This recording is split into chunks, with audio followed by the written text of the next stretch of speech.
Greetings, everyone. Pete Pardo here from Sea of Tranquility. Welcome to another episode of Friday Morning at the Funhouse, alongside, of course, Mr. Martin Popoff. What's going on, my friend? Morning, sir. Well, the heat wave is broken and now it's pretty nice out. So I guess fall's on its way. But yeah, ready to roll on this one. Yeah, a little early for fall, but it kind of feels like it yesterday and today, right? Did you get all that rain also? We got, Yeah, a little bit on and off. Yeah. yeah, it poured here for most of the day. We got lots of rain. Yeah. And here we are on Friday. We're now week and a half away since Ozzy's passing, and it seems like that's all we've been talking about is Ozzy and Black Yeah. Sabbath for the last like month, right? And to maybe kind of to put a cap on this for now, we're going to do a show. We're going to reference an article that came out recently on NPR, kind of talking about Ozzy's kind of fashion and Ozzy's image through the years, and we're kind of calling this a look at Ozzy through the years as well. We've got lots of images to pull up. Martin's going to kind of take us through the article, and it's just kind of a way to look at the life of Ozzy Osbourne, as we've been talking so much about him and listening to his music, and remembering the great things about our fallen heavy metal vocalist who left us recently. And kind of as a nice way to kind of look back on his life, his looks, and his career, we thought this would be a fun show to just kind of go through memory lane and take a look at and what Ozzy looked like over the years, starting from the very beginning of the early Black Sabbath days up until the recent concert in Birmingham. So, Martin, I don't know if you want to kind of jumpstart us here with a little bit of information on the article. Yeah. So what happened was when Ozzy died, I ended up going on a couple radio shows about it. I did CBC News here on TV and on the website and stuff, and wrote an obit, did a Contrarians episode or two, and then NPR called me, and then so Ayanna Archie was her name, and we did a big interview about Ozzy, and then like I don't know, later that day, I think she got back to me and said, everybody's talking about Ozzy's musical legacy and stuff. We've changed our mind. We're going to do something different. So that's the other thing. I was supposed to go on Sky TV UK, and they canceled and said we had a domestic issue that we're not causing we're not covering Ozzy anymore. So NPR changed their mind.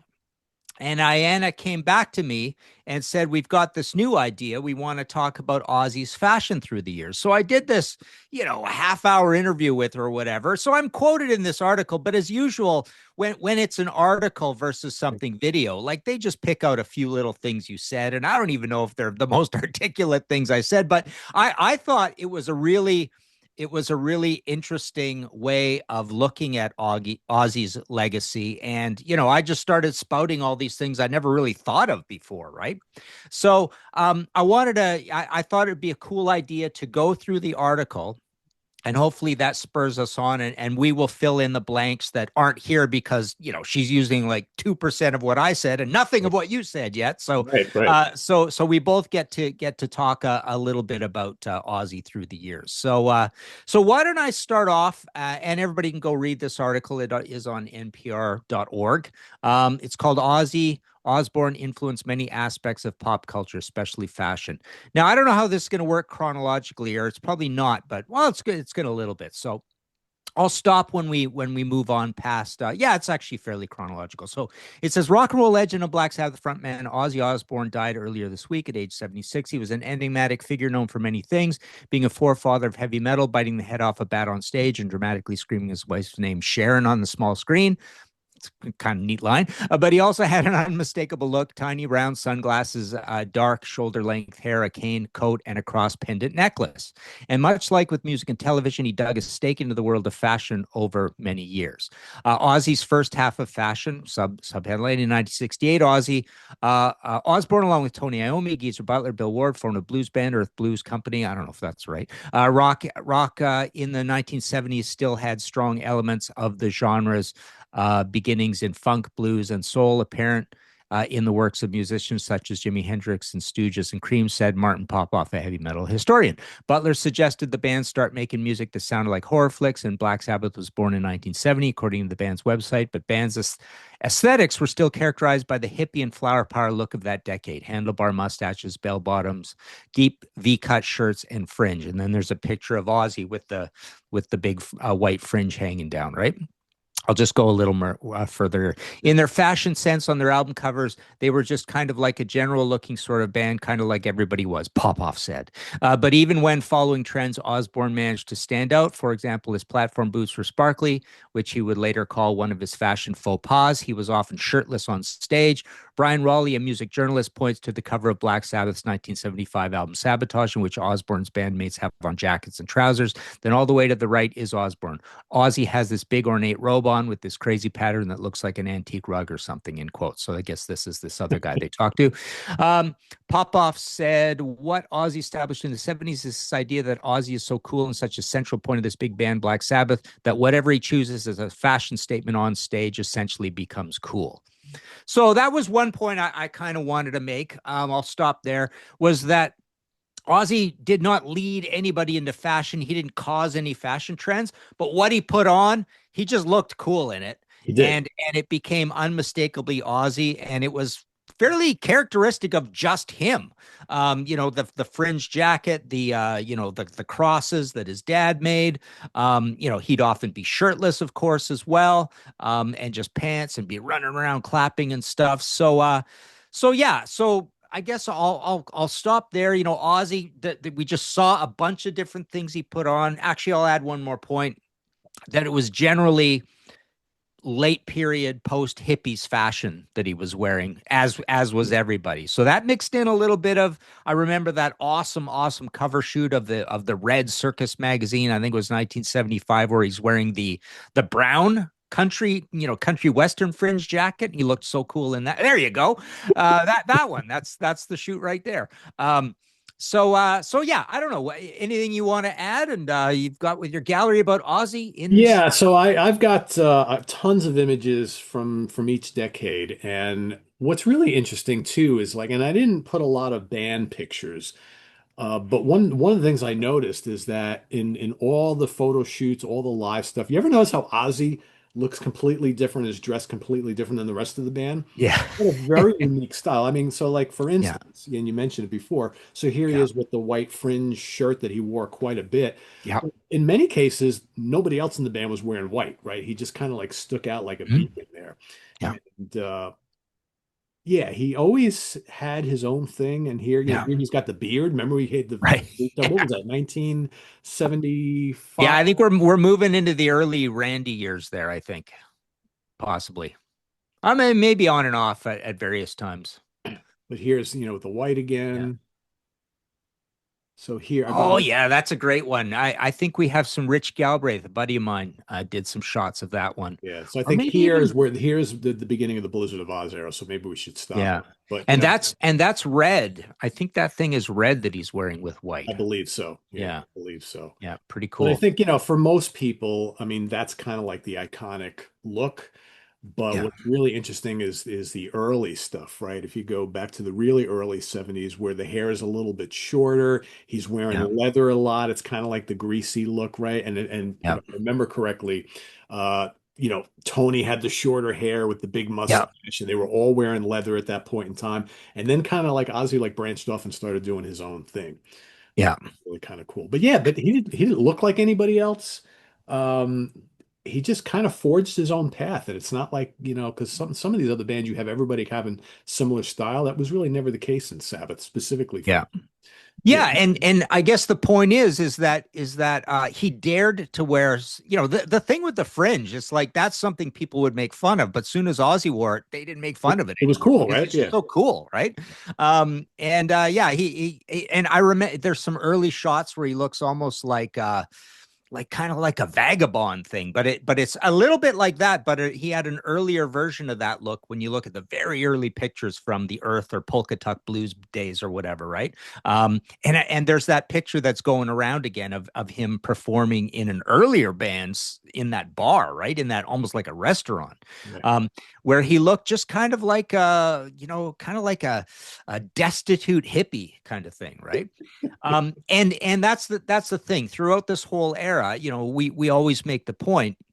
that until you get kind of like a codified heavy metal package and uniform, i.e. coming say from Judas Priest more than anything, these guys just look like all the hippies kind of all look the same, whether you were doing country rock or whether you were in Black Sabbath, you all dressed kind of the same. And then later on we see Black Sabbath when the fashion of the late 70s, when these guys try to dress up a little bit, it's like dress shirts with collars and slacks of some sort, right?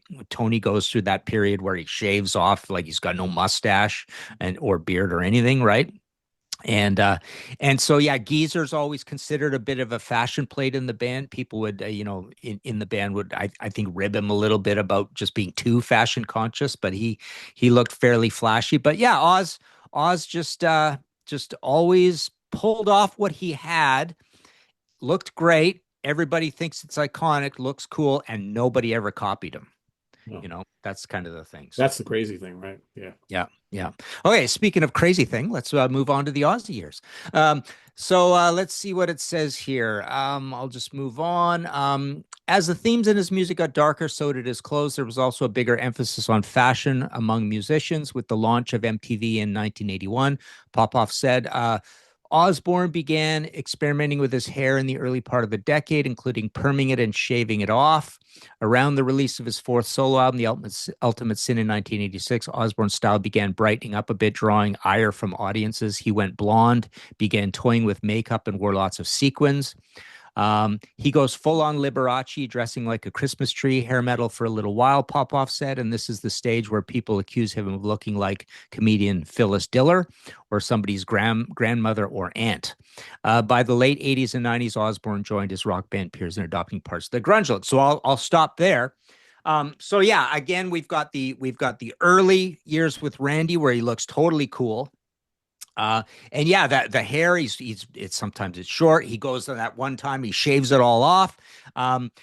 He's got his tattoos. Okay, so this is later on where this is like an early days hair metal look where you're paying a fair bit of attention to the outfit, right? And then yeah, there is that classic period where he shaves it all off, shaves his hair off, and he's got I that. believe is here. He's wearing the wig here, right?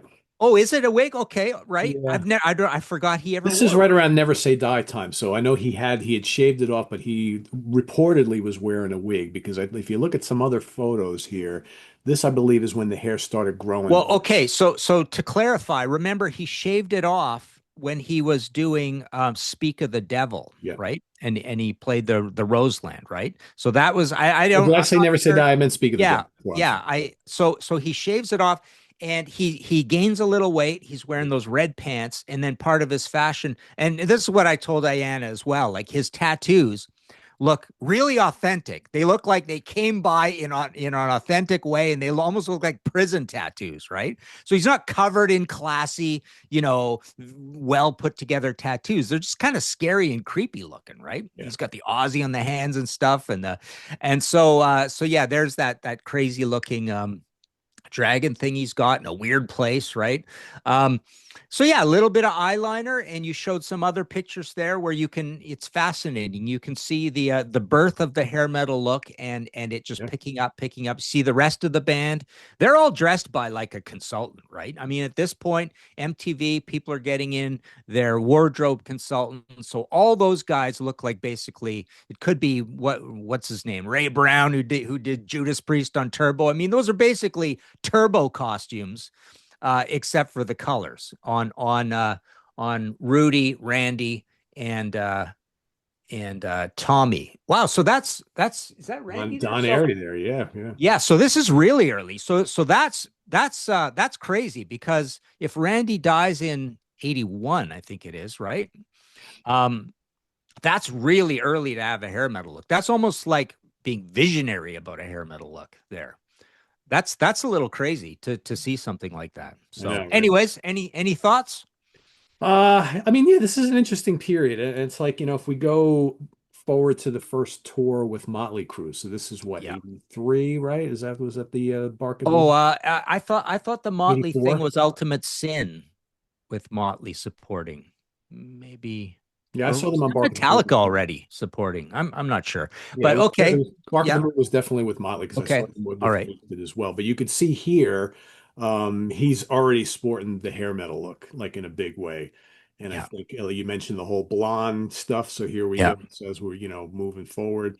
And I know you kind of hinted at it. I think you talked a little bit in the article, but here we have Live Aid.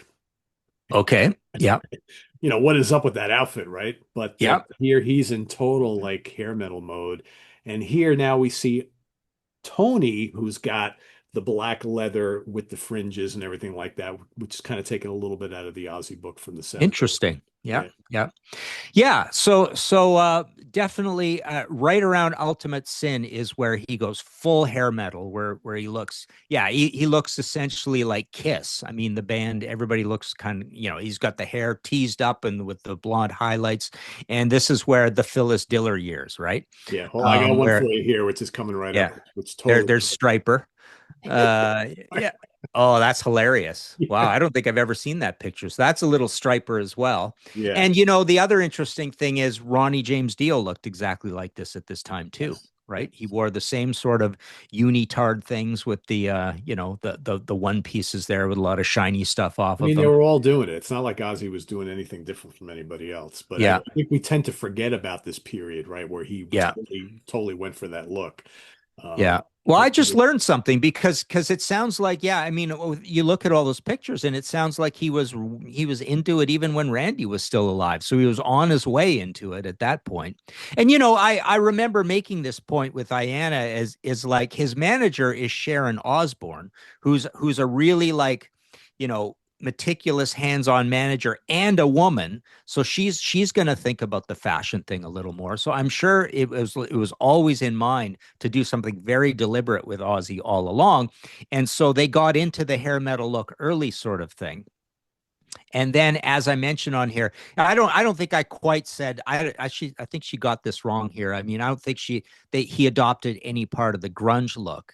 But okay, so I'll move on here. So now we're into the late 80s, and I say, okay, there's a lot more black being introduced into what they're wearing, but they're still trying to look kind of classy and expensive looking, Popoff said. The Ozzy Osbourne uniform. In the 90s and 2000s, the quintessential Ozzy Osbourne wardrobe was born. He goes goth. He adopts small round glasses akin to John Lennon. He carries a cane. He is often in all black topped with an overcoat. He wears chunky silver jewelry, including cross pendants that his father, a tool maker, handcrafted for him. Well, that starts early. So what the point I made to her is that the next period is that he's still looking very hair metal on No Rest for the Wicked, but when you get into the No More Tears Osmosis, that's when everybody was trying to look. Yeah, so you get the mullet going, the suit jacket, everybody's trying to look like they're from they're hanging with the uptown girl of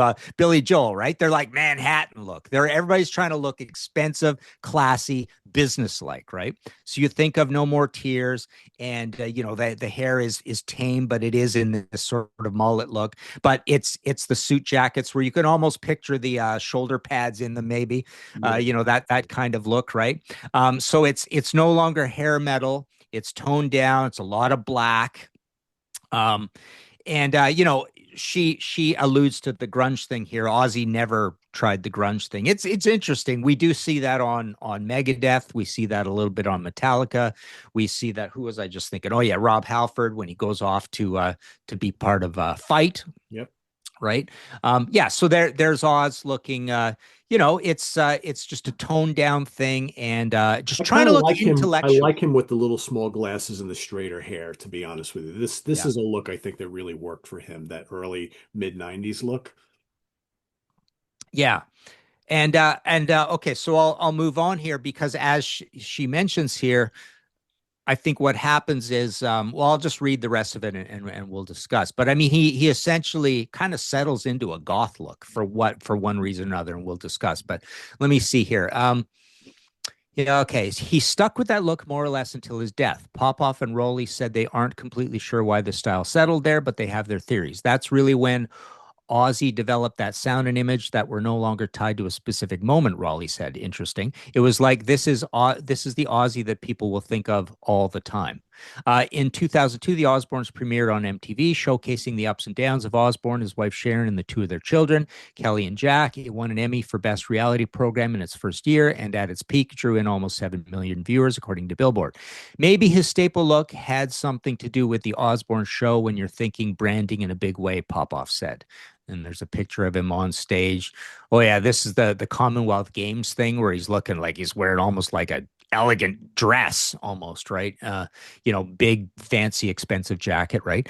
Mainstream culture largely perceived Osbourne as a devil worshiper. According to Popoff, he was almost more scared of Satan than anything, he said. But the reality series showed a softer, more relatable side of Osbourne, peeled down to t-shirts, jerseys, and sweatpants. Interesting. I never really thought about that. She's coming up with that. I didn't say that. Under that, you can still see he's covered in tattoos.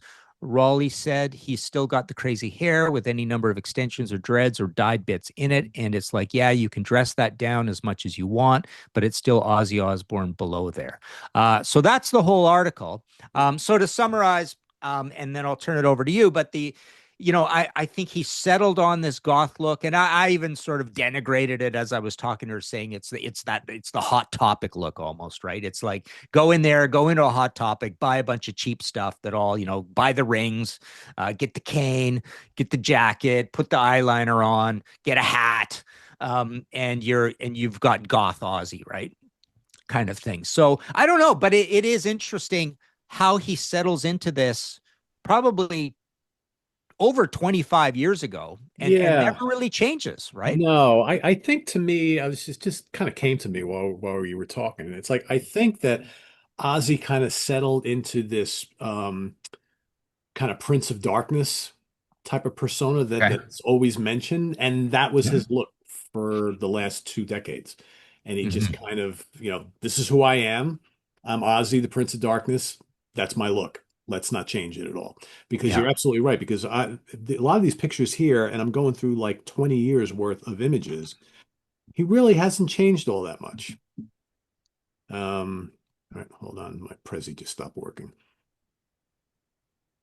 Well, anyway, we've Yeah, and it's when he goes for a photo shoot, it's really upscale. And I'm looking at some of those pictures there. And, when he's on stage, it's pulled down a little bit, but there's always the eyeliner.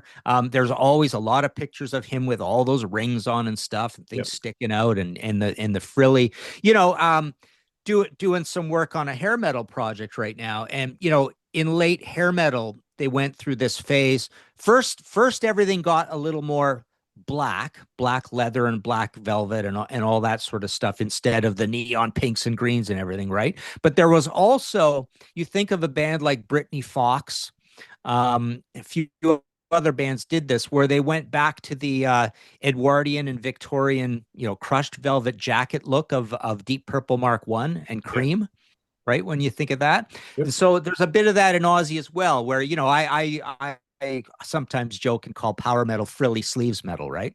So there you see Ozzy with the white sleeves sticking out of his jacket sometimes too, right? Yeah. Yeah. That sort of thing. So, but this Raleigh kind of makes an interesting point. The goth look also goes with Ozzy's music. He settled into this interesting, unique uh, uh, kind of a set of musical styles that made up his style, almost starting with No More Tears, where it was a mix of big corporate California outside songwriter writing by Hmm. committee mixed with a little bit of there was grunge in the music because it was slow, it was doomy, but he owned or he can identify and pull grunge into his style for an authentic reason because he came from doom. So the doom that you get in grunge came from Black Sabbath. So now he's doing that. So you could say a cynic would say he's got some grunge mixed in with his sound moving forward. No More Tears, Osmosis, Black Rain, all those albums, right? Or you could say he's got a bunch of doom mixed in. And there's emo in there as well. There's not really new metal per se, but No. there's modern metal, but the modern metal is more emo. And emo totally goes with that look as well, right? So it's a goth look to go with doom, to go with the Prince of Darkness, like you say, to go with emo, to go with modern metal, also to try look young as well. And yeah, so it and again, with Sharon being the manager and being a strong manager and being a woman, you probably get, she's thinking, one step ahead and thinking Ozzy's got to be a brand of some sort. Well, yeah, I think it all comes back to the brand because if you go back Yeah. to like the 80s where his look was constantly changing from, like period. So Yeah. after Diary, going to Bark at the Moon to Ultimate Sin to going to Yeah. these couple albums after that, his look kept changing. The music was changing a little bit. I don't think that she and he had worked on the Ozzy brand as diligently as they have since the early 90s. You got the Ozfest and there. I mean, that was a brand in itself. So I Mhm. think that and again, maybe if Martin, if we talk about all those albums, No More Tears and onwards, wouldn't you say stylistically there's a similarity to all of them? Yeah, absolutely. I So think why I not think keep they're the all brand similar. and the look and the fashion pretty much the same because the Yeah, music is kind of the same, right? exactly. Osmosis for sure, right to the end. Boom. I mean, that's a set of albums. Yeah. Yeah, Yeah. yeah, I think that has a lot to do with it more than anything else. Ozzy yeah, Osbourne, the Prince of Darkness. Yeah, you know him from the TV show, but like from the music perspective, the tours, the Ozfest festivals, and everything else, the videos, he kept the same appearance all throughout. yeah. Up And until then also he starts wearing a chair, right? So you start associating him with sitting in a throne of some sort, right? yeah. Which is like the Prince of Darkness, Satan, Lucifer. It's like Ozzy sitting in his grand chair of various sorts over the years, kind of thing.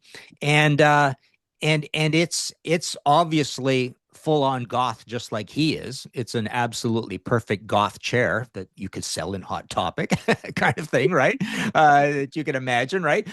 So yeah, the look top to bottom. I mean, it's funny. I even saw some comments that were complaining that Ozzy's chair, that whole thing on the top, you couldn't see Bill Ward, if you were down front and all this stuff, It right? wasn't placed perfectly, I will say. Yeah, Yeah. yeah, huge and elaborate sort of thing. So that and the cane and everything, and obviously this is because of his Parkinson's affliction and other various health issues, but it all went together perfectly as part of this brand. It's like, sitting in your throne. It's like, no, now you all come to me. I don't come to you. You come to me and kiss the ring, kind of thing.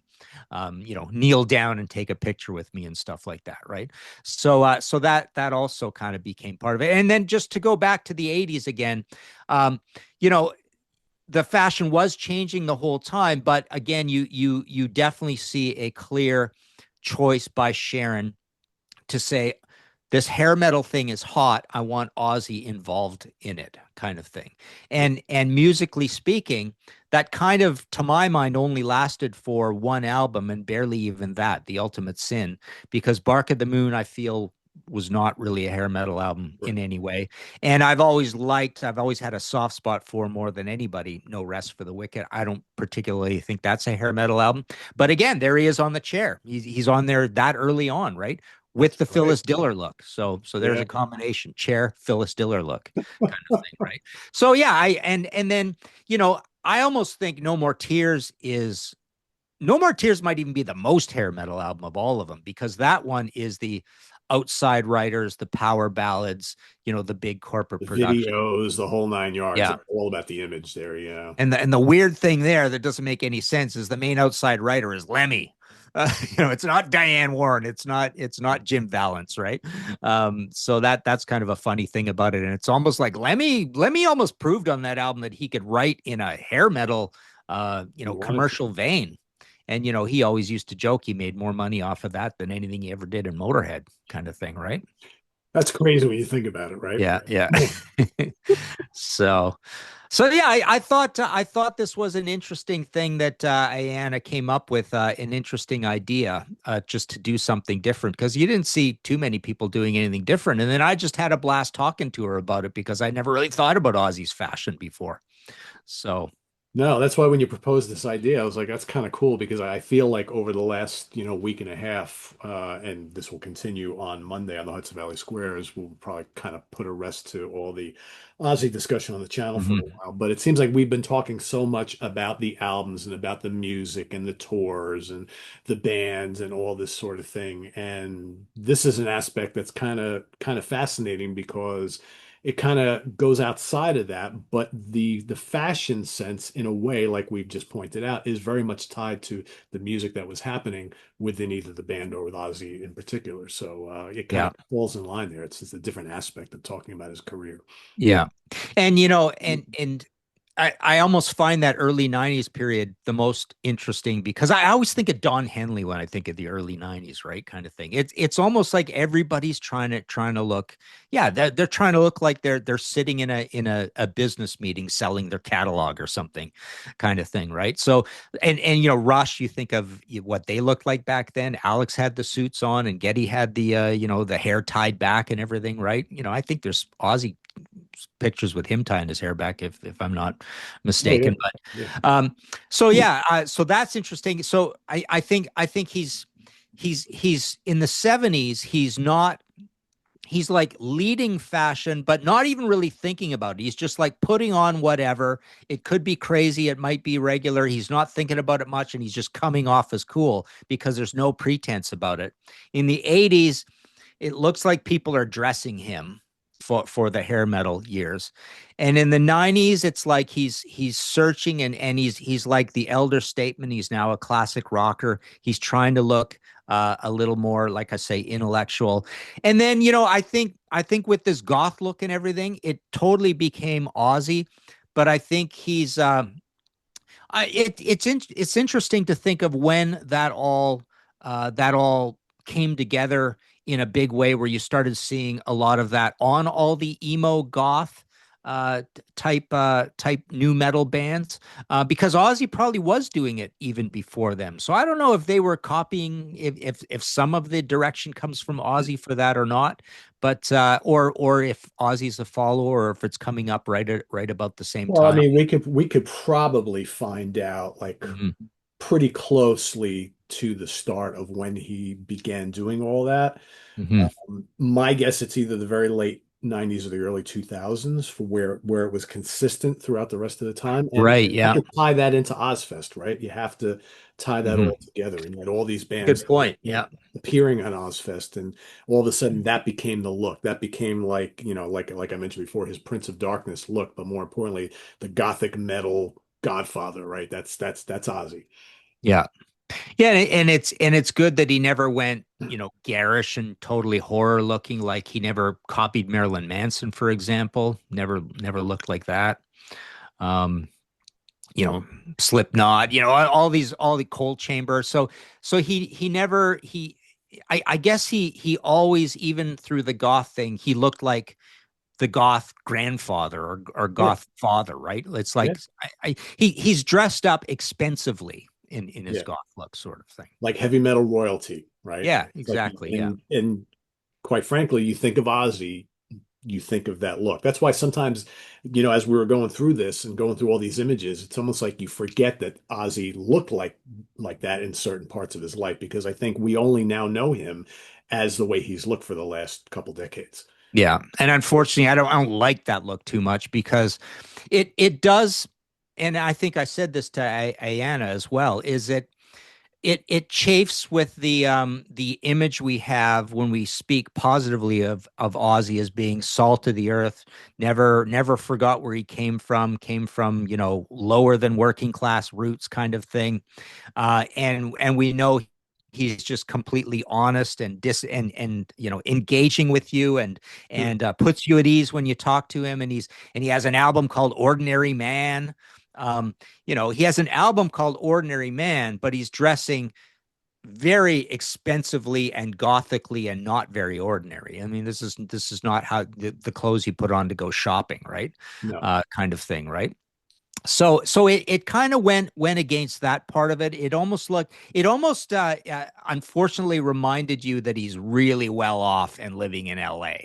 That look, right? So do And you think that it's the look over the last couple decades is kind of like a caricature almost in a weird way. Yeah, yeah, and it's a brand and it's manufactured and it's very LA and it's very commercial. I mean, I used to I remember saying the odd time, boy, I would love to see a new Ozzy album come out and he's just in jeans and t-shirt or something, right? It'd be kind of And refreshing, right? Yeah. yeah, I mean, he's got an album called Ordinary Man. That would have been a good place to do it, right? Yeah.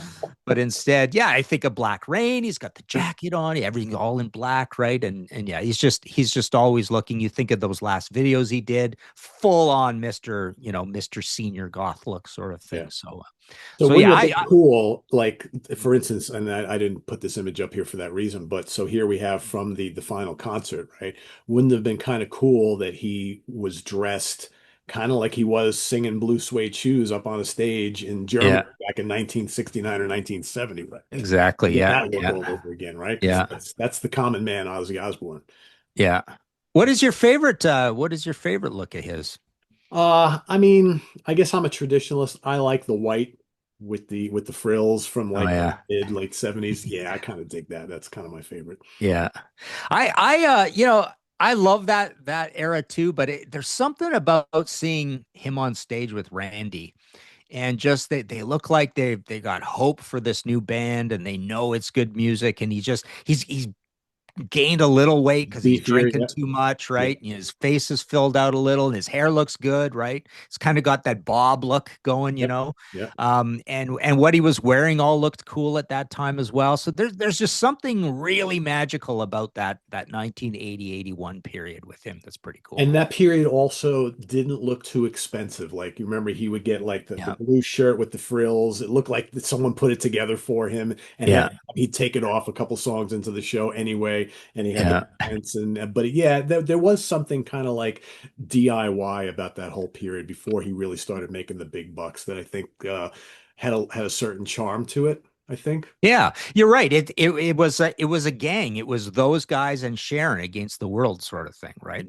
Yeah. And Don Arden maybe, but and on this little jet label, and they're packing out these small venues. Everybody's really excited about this band, and there's just such a buzz about them. And yeah, he just looked like he was in control, in command.